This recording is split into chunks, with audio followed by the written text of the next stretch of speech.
Donald Trump is once again telling us he only accepts election results when he wins. Last night at a GOP dinner in Minnesota, Trump falsely claimed he beat President Biden in the state in 2020.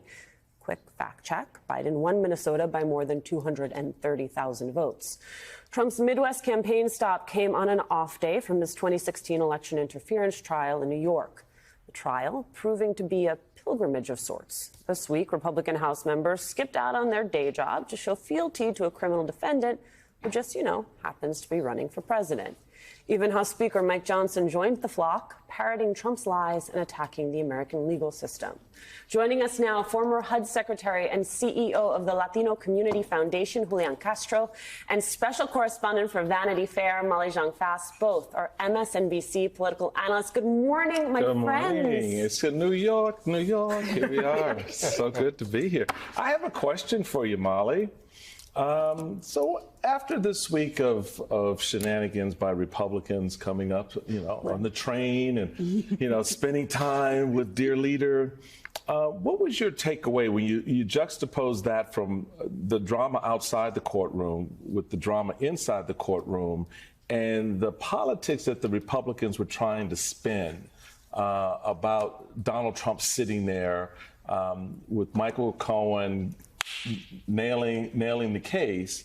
You have Republicans saying, well, ignore all of that because the reality of it is the election was stolen and Donald Trump is being unfairly maligned and now charged. How should we be reading this week as this case winds down and the ramping up by Republicans? So my favorite thing about what happened this week was you had elected Republicans, including the Speaker of the House of Representatives, right? The number two, theoretically, presidential, in presidential succession, delivering speeches to get around the gag order that Donald Trump was, right? So Donald Trump has this gag order. He can still malign the judge and he can still malign the DA, but he can't malign their families, right? That's what the gag order says. It's not some crazy gag order, but he is so desperate to get around it that he brought down elected Republicans to do that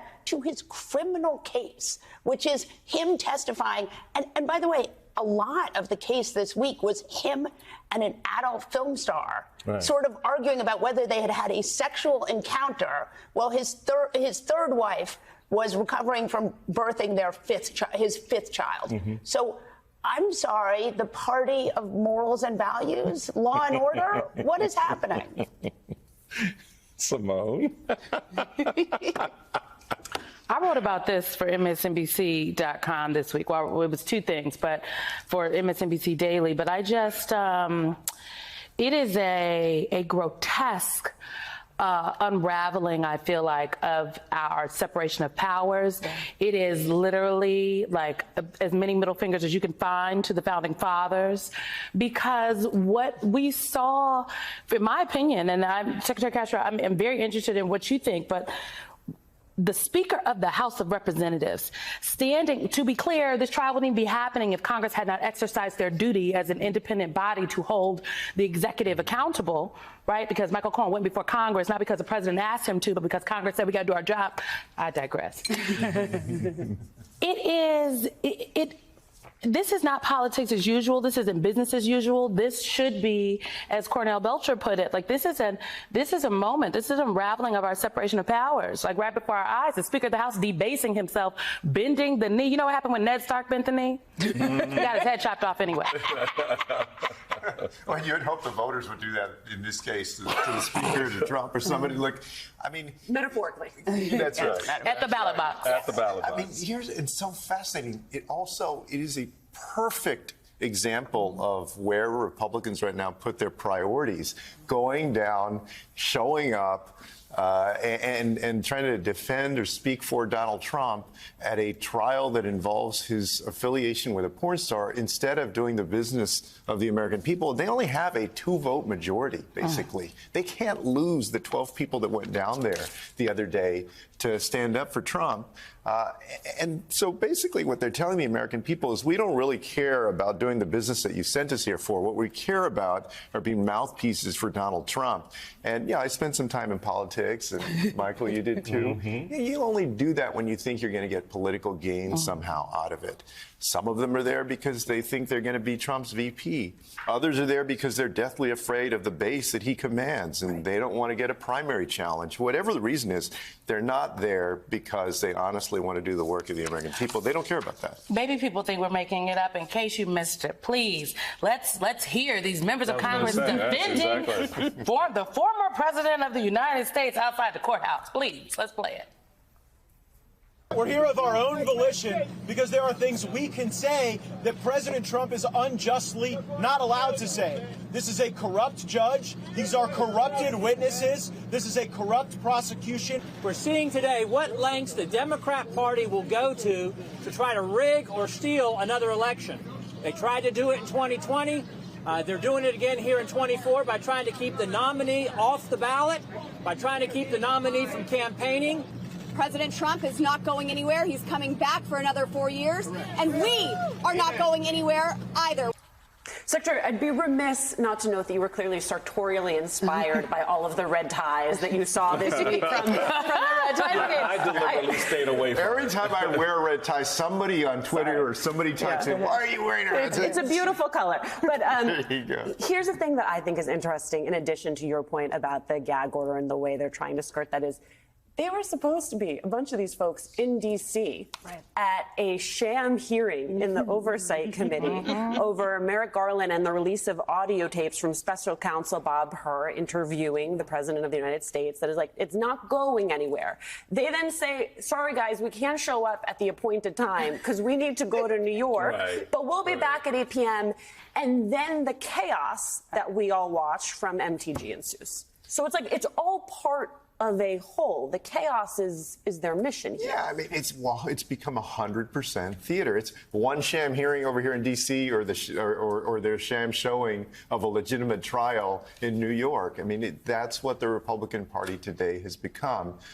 It's all about theater. It's all about how much money can you raise by getting out there and defending Donald Trump, how you might position yourself for him to look upon you as a VP candidate or put you in his cabinet. And, you know, what's lost is really truth. You know, these guys are out there, the Speaker of the House, as you say, Simone, putting the reputation that people associate with that title, the Speaker of the House, on the line for a guy who is on trial for giving hush money to a porn star. That totally debases our American political system. You keep at it and keep at it, keep doing it. There are only two parties here. And this party has 100% gone off the rails, become a clown show, embraced the chaos and the embarrassment.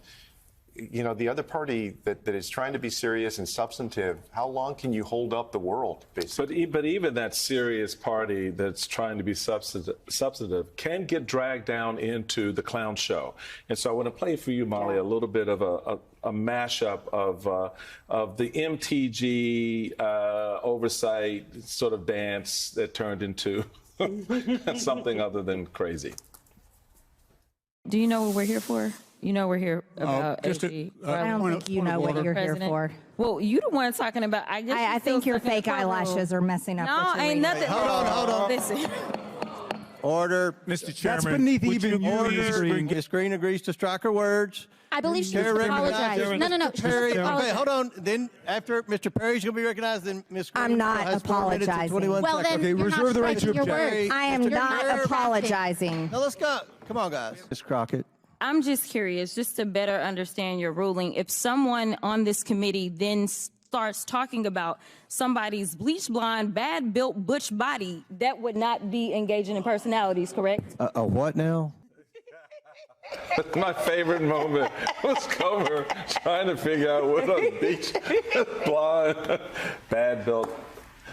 I just want to applaud the self-restraint.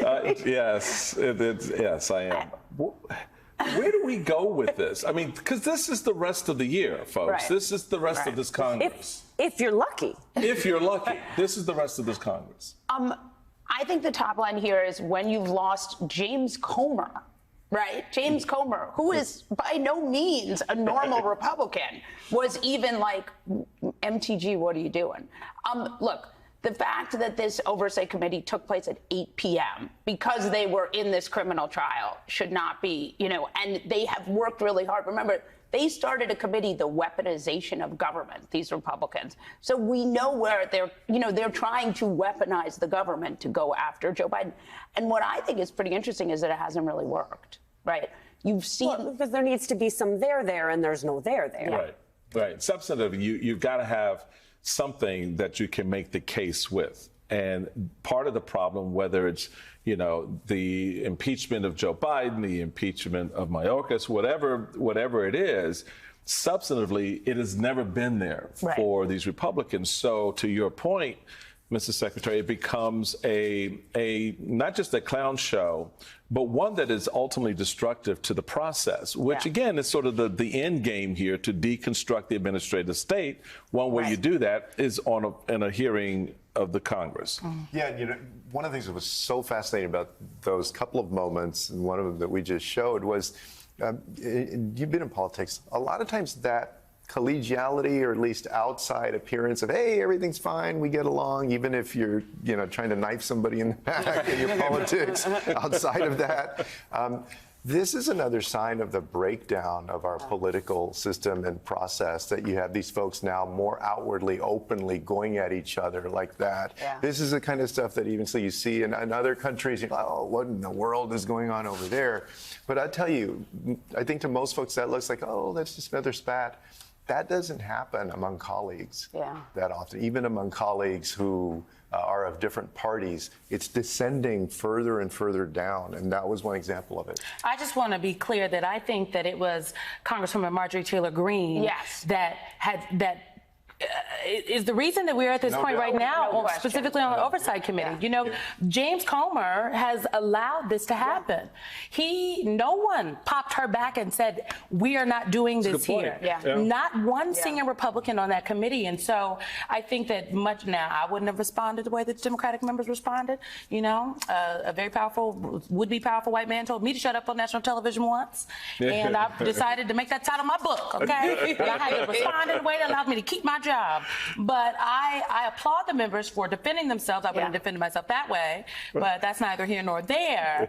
But she is the reason that it is like this. And now the genie's out of the bottle. The Republicans are like, oh, they're calling up the chairman on silently, like, don't use my name, but we're tired of it. Okay, well, you need to do something about your issue. Yeah, they do. And that's an excellent point to make, is that when that started, from the moment Marjorie Taylor Greene began to, execute the clown part of the show, the members of that committee, if you notice, that was not a Republican at that dais that said anything. They all just kind of sat back away from it.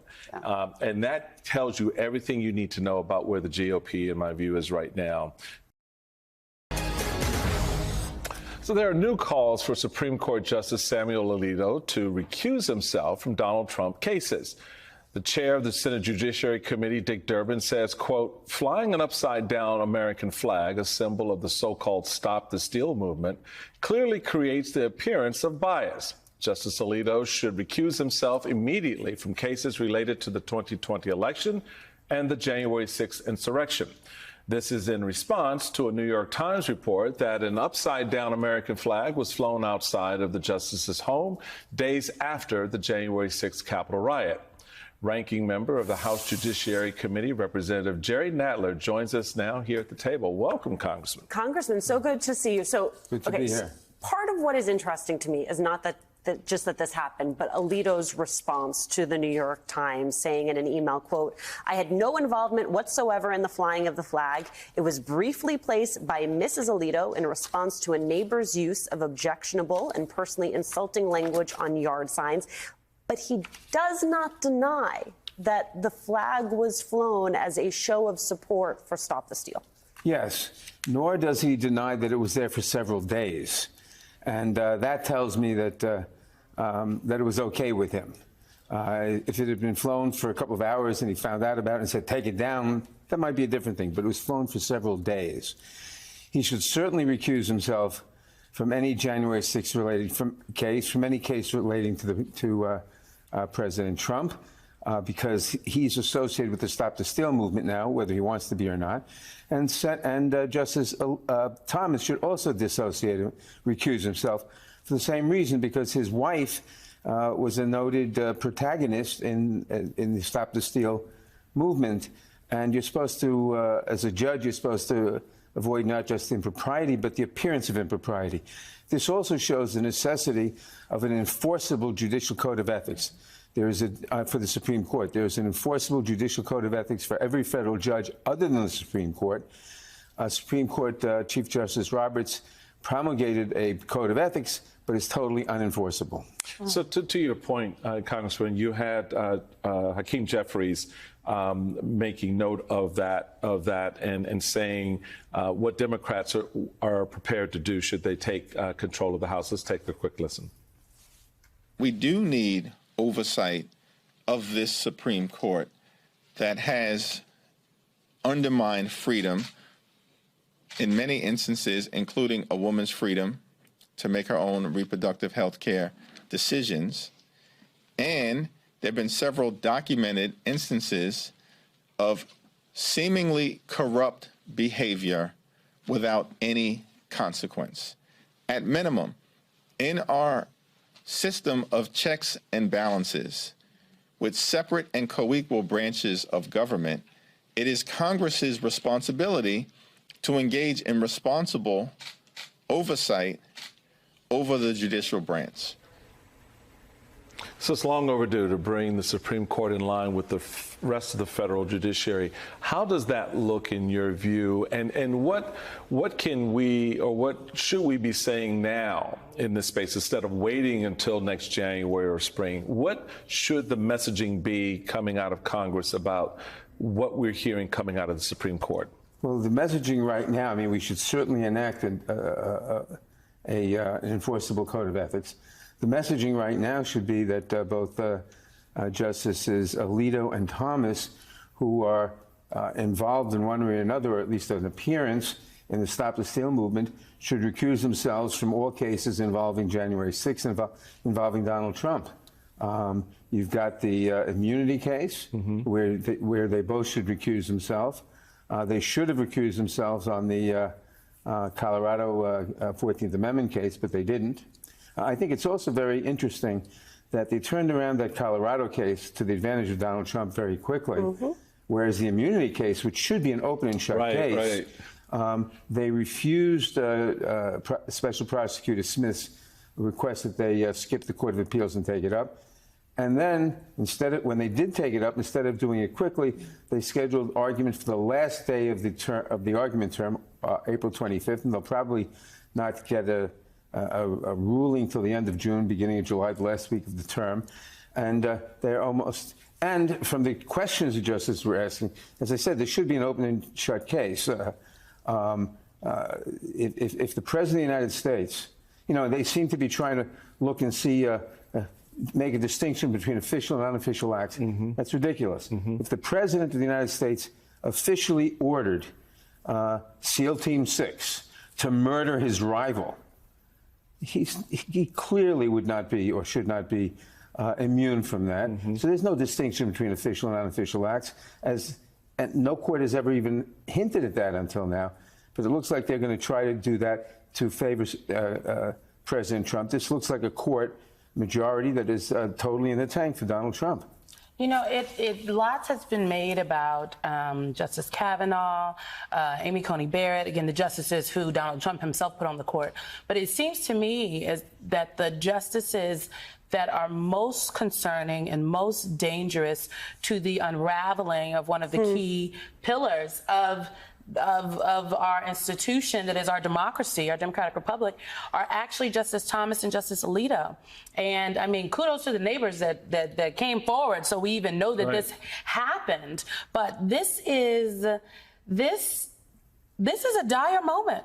I just shudder to think, what if Justice Ketanji Brown Jackson had a Black Lives Matter flag flying outside her house? It would be wall-to-wall coverage. The Republicans in Congress, from the rooter to the tutor.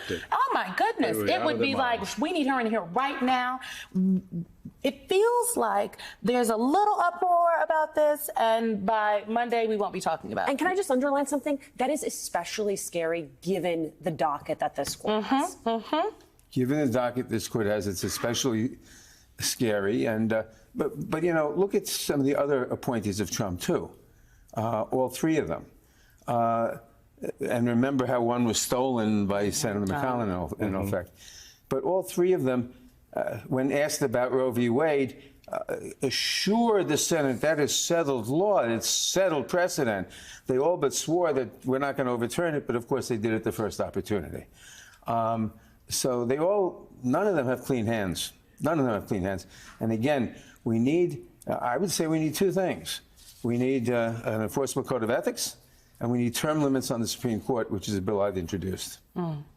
I know we're about to take a break, Simone, but I want to do a follow-up with you on whether or not the Congress can, if we have time, can you call the Chief Justice in? The Congress funds the Supreme Court. The Congress has direct oversight of the Supreme Court because of that. Are you at a point where you can call the Chief Justice in and have an accounting of the behavior and the reporting around the behavior of members of his court relative to the things that we've discussed, their refusal to recuse themselves from cases that if they were a lower court federal judge, they absolutely would be recused. It wouldn't be a question.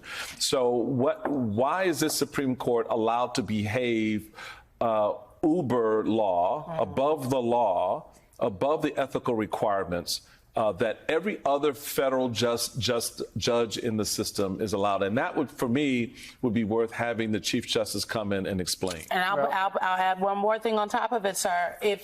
I thought no one was above the law in this country, but it feels as though the Supreme Court justices are, because they've been allowed to, up until this point, to essentially do whatever they want with no consequences. Well, it does feel that way. If I were the chairman of the Judiciary Committee rather than the ranking member, I would see what I can do about calling them in. Senator Durbin is the chairman in the Senate, and perhaps he will do that. I hope he will. So the calls for Justice Samuel Alito to recuse himself from cases concerning Donald Trump are mounting. The latest from House Democratic leader Hakeem Jeffries. Jeffries putting out a statement saying, quote, Samuel Alito should apologize immediately for disrespecting the American flag and sympathizing with right-wing violent insurrectionists. He must recuse himself from cases involving the 2020 election and former President Donald Trump. Congresswoman Pramila Jayapal is with us now in New York. Welcome, Congresswoman. Thank you, Michael. Congresswoman, it's Alexi McCammond with The Washington Post. Thanks for joining us this morning. Great to be with you, Alexi. Justice Alito blamed all of this on his wife. Yeah. Do you believe him? No. I mean, that was such a sham move, cowardly move, I would say. But listen, if the Supreme Court justices want to control women's bodies across the country, then a Supreme Court justice should certainly be able to control what flag is put on their flagpole at their house. And this was not a flag that was there for just a couple of hours. This was there for several days. He did not deny it. And I think that, you know, the level of corruption and conflicts of interest that have plagued this Supreme Court have really contributed to the lowest ever ratings of trust of the American people in the highest court of the land. And I think he has to recuse himself from the 2020 election cases that are before him, but I don't know if he will. Well, and that, I think, Congresswoman, is where Americans become so frustrated, at least those of us who are paying attention, which is you say this is a court that does not seem to be held to account. You'll have people point to Justice Roberts, the Chief Justice, and say, well, he should be able to get his own house in order. Clearly, he's not up to that task. They're not being held to a code of ethics that would allow a forceful recusal for them. There has been some interest on the part of Senate Judiciary to considering an investigation into what has happened here. For Americans who are saying, how do we hold this institution to account? What is the answer? I think the answer is Justice Roberts is clearly not holding them to account. The code of ethics that he put out has no enforcement whatsoever. It's a weak code to start with, and then it has no enforcement whatsoever. I do think that Congress has to step in, and Senator Durbin has said that this is the direction that he wants to go. I think that's the only answer because, I mean, I just don't think people understand that the Supreme Court, the highest court of the land, is the only federal court that has no accountability whatsoever when it comes to ethics. Senator Warren and I have also a bill, our Supreme Court Ethics and Anti-Corruption Act. There are any number of ways that we can legislate, and the idea that we're going to leave it to Justice Roberts to do something about this has just been clearly proved wrong. He is not able to control his court, or he doesn't want to. Whatever it is, it's a bad situation where people cannot trust that the Supreme Court is making decisions with objectivity, without corruption. And let's not forget, Alicia, that Justice Alito is also the justice that had taken a trip with a billionaire hedge fund manager.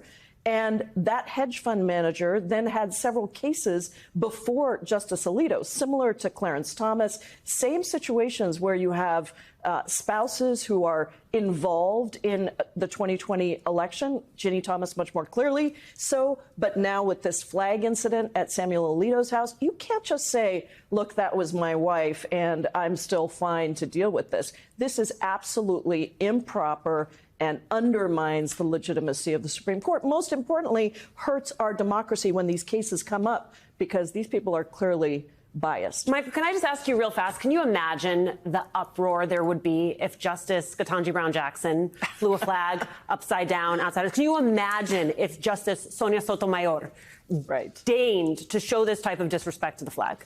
Well, not only that, but then compounded with all of the other grifting that has been brought to the attention of the American people. Republicans would be in cramps. They would be so bent over in pain from watching this unfold, and yet they want to excuse it away. And so, Congresswoman, you have CNBC Supreme Court noting that Supreme Court Justice Clarence Thomas has been pressing him on whether or not he's addressed the $267,000 loan, RV loan. And it says, at the moment, Justice Thomas has done absolutely nothing to address the perception that he may have failed to report hundreds of thousands of dollars in forgiven debt of his federal income tax returns and pay the income tax owed. The reality of it is, they're acting with impunity. That's right. These folks are behaving as if they are, in fact, above the law. There are no ethical standards. I mean, come on. We saw this exercise of them putting together some ethics plan as a joke. It's not enforceable. It has no teeth. It means nothing. What does this mean for Justice Roberts to have all of this happening with at least two of the members of his court who are egregiously flaunting, finance rules and, showing their obvious political bias and sitting on cases and ruling on those cases with no apparent recourse? I'm glad you went to Justice Roberts because this is the Roberts court, and he has clearly shown that he has no capacity to lead the court. He is unwilling to hold his own justices accountable. He is unwilling to make sure that his court has legitimacy with the American people. I mean, we are at the lowest levels of trust ever in the highest court of the land. That is a stunning situation. And it has tremendous implications for our democracy, for our justice system. And Justice Roberts is doing nothing about it. And I thought that he would be somebody who would have, some skin in the game in terms of wanting to have legitimacy to his court. Michael, that's just clearly not true. If you look at that ethics code that they put out, and I looked at it again this morning, it is weak at best, and it has zero accountability. There is no enforcement whatsoever. And already these justices have violated the things that are in that in that code. So Justice Roberts needs to be the one to say, no, you need to recuse yourself from these cases. And then, of course, around the transparency and corruption. What a sad day it is in the country where Supreme Court justices can be bought off with fishing trips at luxury lodges in Alaska or wherever it is they're going. That is just, it's a terrible, terrible situation for our people. And it's an even sadder day when a Supreme Court justice hangs the flag of the United States upside down on his front porch. That, to me, is an abomination. Rudy Giuliani was served with an indictment over the Arizona 2020 fake elector scheme during his 80th birthday party late Friday. The ex-Trump lawyer is the latest in a string of Trump allies and lawyers charged for trying to prevent the lawful transfer of power after President Biden won the election fairly. Giuliani was served 2 hours after boasting on social media that he would evade charges, taunting Arizona Attorney General Chris Mays. Guess what? His posts have since been deleted. Anthony Coley and Christy Greenberg are back with us. Attorneys who can't take their own advice, Michael, is what I thought when I saw that tweet posted and then deleted. So rich. Here's the thing, Anthony. Here's the reason it was important to me and Michael to make sure that we had this story in the show today, which is we have all been hyper-focused on the New York trial for very good reason. There is a large appetite in this country to see some accountability as it relates specifically to the question of the way in which Republicans, Donald Trump and his allies, have messed with the integrity of our election outcomes, right? So while that is happening in New York, it's not entirely disconnected from what we're watching outside of Arizona. And it is a reminder, it's not just about Donald Trump as an individual being held accountable. It is about, one, the entire cabal that supported and worked with him to undermine our elections. And it is about making sure that in the run-up to this presidential election, you are broadcasting to anyone who might want to try any of these shenanigans again, that it is not going to happen, not here, not in the United States, without consequence. That's exactly right. The entire cabal is the right way to describe it. You know, and Alicia, we often talk about Trump's efforts to steal the last election as the big lie, and it is that. But it is also a big conspiracy. It's a conspiracy that played out with multiple players in multiple states, in Georgia, in Michigan, in Nevada, in Arizona, what we're talking about today. What amazes me, Michael, about this entire scheme is the arrogance of it all. And the fact that they, all of these co-defendants, they ignored that 60 court cases, 60 courts across the country, including 8 in Arizona, affirmed Joe Biden's win over Donald Trump. And I'm going to step back for a second. I've never made this analogy on air, but because the fundamentals are different, but I think the outcome is the same. Michael, I worked on the Gore campaign from the Iowa caucuses all the way to the Florida recount. And when on December 13th, 2000, when the Supreme Court ruled in George W. Bush's favor, I was crushed. There were millions of people who supported Gore. We were crushed. The people who worked on his campaigns were crushed. But that didn't give us license to ignore what the court had found. We accepted the results. And that's what these folks in the Trump orbit should have done. Instead, they ignored the facts. They worked around the law. And Alicia, that is why they are on the cusp of criminal accountability right now. So I think very much to that point, Christy, you had Giuliani doing a live stream of his birthday party with his guests, of course, which includes Steve Bannon and Roger Stone. Unfortunately, the live stream didn't show him being served. That would have been really fun. But I do want to play for you a little bit of sound from Steve Bannon making a promise to Rudy Giuliani on his birthday. This is how dangerous they know this guy is. They have every instrument of state power to crush Rudy Giuliani, to bankrupt him, to put him in jail, to smear him. We're not going to let it happen. Okay. You're not only are you too good a man, Rudy at 80 years old. How many people at 80 years old? Your moment's now finally come. This is when America needs you the most, right? Right. Thank you. Right. And we're not going to win in 2024 unless you're a major part of this. So, you know, the nonsense that Bannon said notwithstanding, the reality of it is he got served. And so the justice system rolled past all of that. Speak to us a little bit, Christy, about the importance of this indictment relative to all the other plays that we've seen out here that have been unfolding, some now stymied, as we see with, the case, the prosecution here in Washington and elsewhere with Jack Smith, everything's slowing down. Talk to us about why this sort of changes the game, maybe a little bit at the margins. Well, I always just take a step back when thinking about Rudy Giuliani and just remember that he's not only an attorney, he is the former U.S. attorney for the Southern District of New York, my old office. I mean, this man was the top prosecutor in Manhattan. And so for him to be mocking other law enforcement, others who are just trying to serve him with papers and try to skirt the law is just, it's just so astounding to me.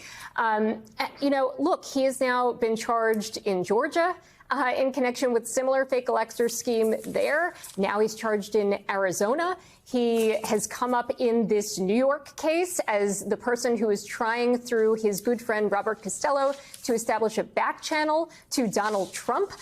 We know he's been found liable of defamation of, the workers, Ruby Freeman and Shay Moss in Georgia.